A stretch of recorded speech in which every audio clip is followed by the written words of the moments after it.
Hi there, my name is April Whitty and I am speaking to you today from my home in Albury, New South Wales, which is a small country town in Australia. I first came across Ellen Montgomery when I was 10 years old. My nan bought me my first book of Anne of Green Gables, and I have been enamored with her ever since, with her adventures and her wild antics.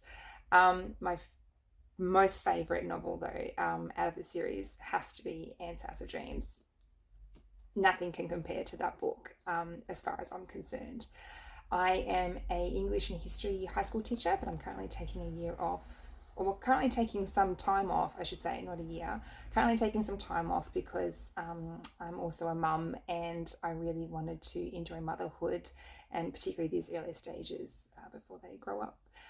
I will be reading to you today from my personal copy, Anne of the Island. This copy was published in 1935 and my husband gifted it to me for Valentine's Day, surprisingly, last year, who also goes along with my Anne enthusiasm and tolerates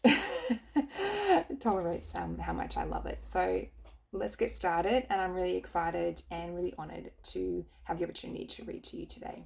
I will be reading chapter 28, entitled A June Evening.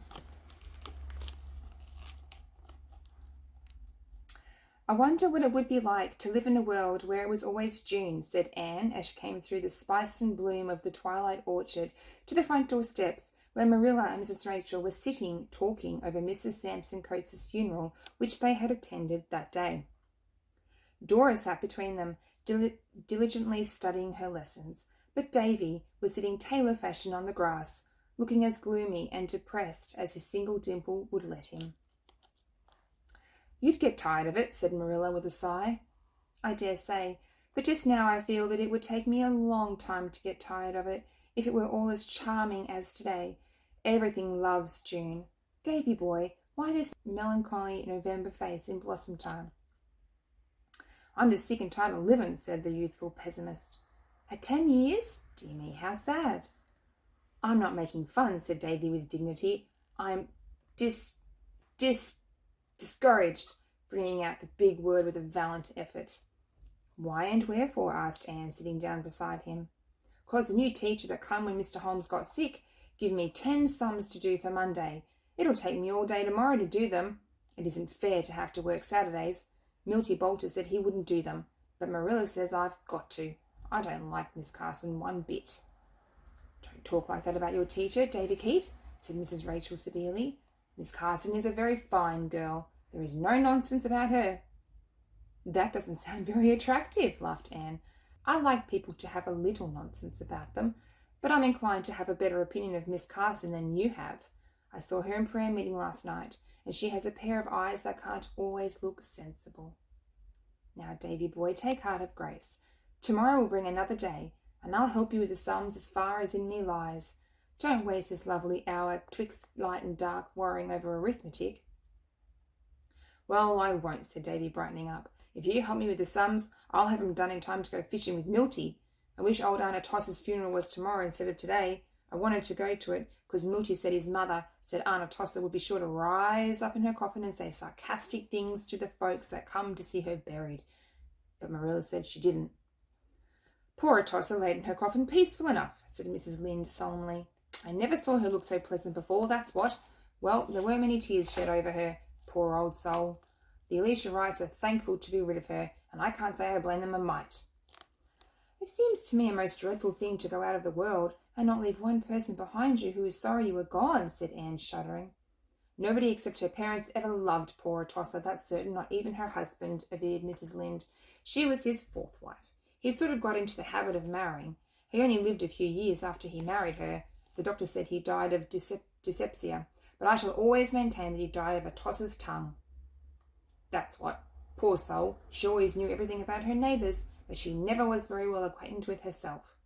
Well, she's gone anyhow, and I suppose the next excitement will be Diana's wedding." "It seems so funny and horrible to think of Diana's being married," sighed Anne, hugging her knees and looking through the gap in the haunted wood to the light that was shining in Diana's room. "I I don't see what's horrible about it when she's doing so well, said Mrs. Lynde empathetically. Fred Wright has a fine farm, and he is a model young man. He certainly isn't the wild, dashing, wicked young man Diana once wanted to marry, smiled Anne. Fred is extremely good. That's just what he ought to be. Would you want Diana to marry a wicked man, or marry one yourself? Oh no, I wouldn't want to marry anybody who was wicked, but I think I'd like it if he could be wicked and wouldn't. Now, Fred is hopelessly good. You'll have more sense some day, I hope, said Marilla. Marilla spoke rather bitterly.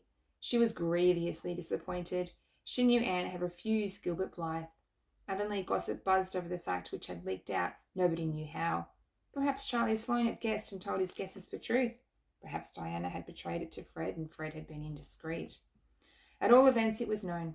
Mrs. Blythe no longer asked Anne in public or private if she had heard lately from Gilbert, but passed her by with a frosty bow. Anne, who had always liked Gilbert's merry, young-hearted mother, was grieved in secret over this.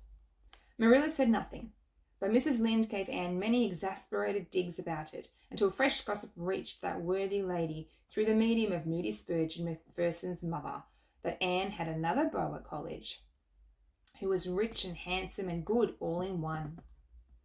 After that, Mrs. Rachel held her tongue, though she still wished in her inmost heart that Anne had accepted Gilbert. Riches were all very well, but even Mrs. Rachel, practical soul that she was, did not consider them the one essential. If Anne liked the handsome unknown better than Gilbert, there was nothing more to be said, but Mrs. Rachel was dreadfully afraid that Anne was going to make the mistake of marrying for money. Marilla knew Anne too well to fear this, but she felt that something in the universal scheme of things had sadly gone awry. What is to be will be, said Mrs. Rachel gloomily, and what isn't to be happens sometimes. I can't help believing it's going to happen in Anne's case. If Providence doesn't interfere, that's what. Mrs. Rachel sighed. She was afraid Providence wouldn't interfere, and she didn't dare to. Anne had wandered down into the Dryad's bubble and was curled up among the ferns at the root of the big white birch, where she and Gilbert had so often sat in summers gone by. He had gone into the newspaper office again when college closed, and Avonlea seemed very dull without him. He never wrote to her, and Anne missed the letters that never came. To be sure, Roy wrote twice a week. His letters were exquisite compositions which would have read beautifully in a memoir or biography. Anne felt herself more deeply in love with him than ever when she read them, but her heart never gave the quick, queer, painful bound at sight of his letters, which it had given one day when Mrs. Hiram Sloane had handed her out an envelope addressed in Gilbert's black, upright handwriting. Anne had hurried home to the east gable and opened it eagerly to find a typewritten copy of some college society report, only that and nothing more. Anne flung the harmless screed across her room and sat down to write an especially nice epistle to Roy. Anne was to be married in 5 more days. The grey house at Orchard Slope was in a turmoil of baking and brewing and boiling and stewing, for there was to be a big old-timey wedding. Anne, of course, was to be bridesmaid, as had been arranged when they were 12 years old, and Gilbert was coming from Kingsport to be best man. Anne was enjoying the excitement of the various preparations, but under it all she carried a little heartache. She was, in a sense, losing her dear old chum. Dinah's new home would be 2 miles from Green Gables, and the constant companionship could never be theirs again. Anne looked up at Diana's light and thought how it had beaconed to her for many years, but soon it would shine through the summer twilights no more. 2 big painful tears welled up in her grey eyes. Oh, she thought, how horrible it is that people have to grow up and marry and change.